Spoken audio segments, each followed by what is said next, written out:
Aselepo Israelin ja äärijärjestö Hamasin välillä on vaarassa kaatua. Yhdysvaltain presidentti Donald Trump sanoo, että Hamasin on vapautettava kaikki sieppaamansa panttivangit lauantaihin mennessä tai aseleposopimus on syytä keskeyttää. Trump suututti arabimaailman jo aiemmin ehdotuksellaan siirtää gazalaiset muualle Gazan jälleenrakentamisen tieltä. Lisäksi Israel ja Hamas ovat syyttäneet toisiaan sopimusrikkomuksista. Hamas on ilmoittanut jäädyttävänsä vankien vaihdon toistaiseksi. I'd say they ought to be returned by 12 o'clock on Saturday, and if they're not returned, all of them, not in drips and drabs, not 2 and 1 and 3 and 4 and 2. Saturday at 12 o'clock, and after that, I would say all hell is going to break out. يعني جحيم ايش؟ جحيم اكثر من اللي هو موجود عندنا، جحيم اكثر من هيك الدمار اللي موجود عندنا، جحيم اكثر من القتل، الدمار كل الممارسات الجرائم الانسانيه اللي صارت في قطاع غزه ما صارت في العالم كله.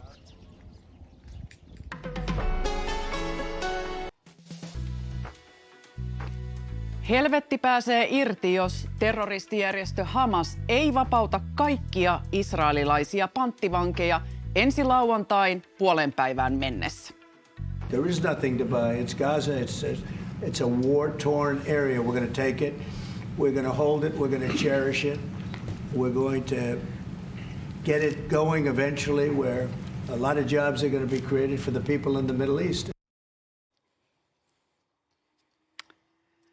Näin kommentoi siis presidentti Trump ihan tuoreeltaan. Hän siis toisti, että Yhdysvallat ottaa Gazan. Se ei ollut mikään yhden kerran heitto. Rising concerns amongst the Israeli public over prospects for the hostage release deal to expire prematurely, alongside outrage over the physical state of the 3 hostages who were released this past Saturday. The Islamist Hamas announced blatantly that it would postpone the release of any hostages this upcoming Saturday in a clear attempt to extort Israel for additional concessions. The announcement by the Islamist Hamas terror group infuriated the Israeli public, with demonstrations calling for the immediate release of all hostages from Hamas captivity without further delay. I don't care what they say. They all need to come home now. Meanwhile, in Washington, U.S. President Donald Trump raised the stakes for the Islamist Hamas, which is a designated foreign terrorist organization, by effectively setting a deadline for the release of all hostages.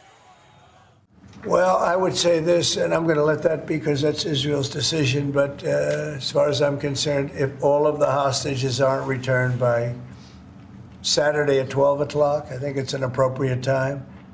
I would say cancel it and all bets are off and let hell break out. I'd say they ought to be returned by 12 o'clock on Saturday, and if they're not returned, all of them, not in drips and drabs, not 2 and 1 and 3 and 4 and 2. Saturday at 12 o'clock, and after that, I would say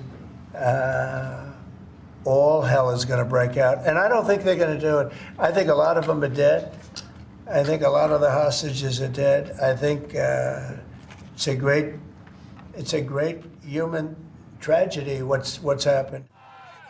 Well, President Trump set an unequivocal deadline for Saturday at midday. The American leader underscored that Israel maintains the right to overwrite his unequivocal threat. I'm speaking for myself. Israel can override it. But from myself, Saturday at 12 o'clock, and if they're not here, all hell is going to break out. Earlier, during an interview to Fox News Channel's Brett Baier, President Trump was asked about his plans for the Gaza Strip and whether he believes Egypt and Jordan would agree to make a deal. We'll build beautiful communities for the 1.9 million people. We'll build beautiful communities, safe communities. Could be 5, 6, could be 2, but we'll build safe communities a little bit away from where they are, where all of this danger is. In the meantime, I would own this. Think of it as a real estate development for the future. It would be a beautiful piece of land. Would the Palestinians no have the big right money to return? spent. No, they wouldn't, because they're going to have much better housing, much better. In other words, I'm talking about building a permanent place for them, because if they have to return now, it'll be years before you could ever. It's not habitable. It will be years before it could happen. I'm talking about starting to build, and I think I could make a deal with Jordan. I think I could make a deal with Egypt. You know, we give them billions and billions of dollars a year. President Trump subsequently noted in response to reporters' questions that if Egypt and Jordan reject his Gaza plan outright, he would consider withholding aid from both countries. Meanwhile, in Ankara, Turkish President Recep Tayyip Erdogan addressed President Trump's plan for Gaza, insisting that it is not worth considering or even discussing from Turkey's perspective. It is interesting to know that in contrast to the voiced rejection by leaders of Turkey and every single Arab and Islamic nation, Russia, on the other hand, said it does not oppose the American plan for the Gaza Strip, while noting that they are waiting for the unveiling of the comprehensive plan of action. Наверное, стоит дождаться каких-то деталей, если речь идет о последовательном плане действий. Речь идет, собственно, почти 1 миллион 200 тысяч палестинцев, которые там живут. Наверное, вот это главный вопрос. Это те люди, которых, собственно, соответствующими резолюциями Совета Безопасности было обещано двухгосударственное решение ближневосточной проблемы. Таких вопросов очень много возникает. Деталей пока мы с вами не знаем, поэтому здесь, наверное, нужно набраться терпения. Thank you for watching TV7 Israel News.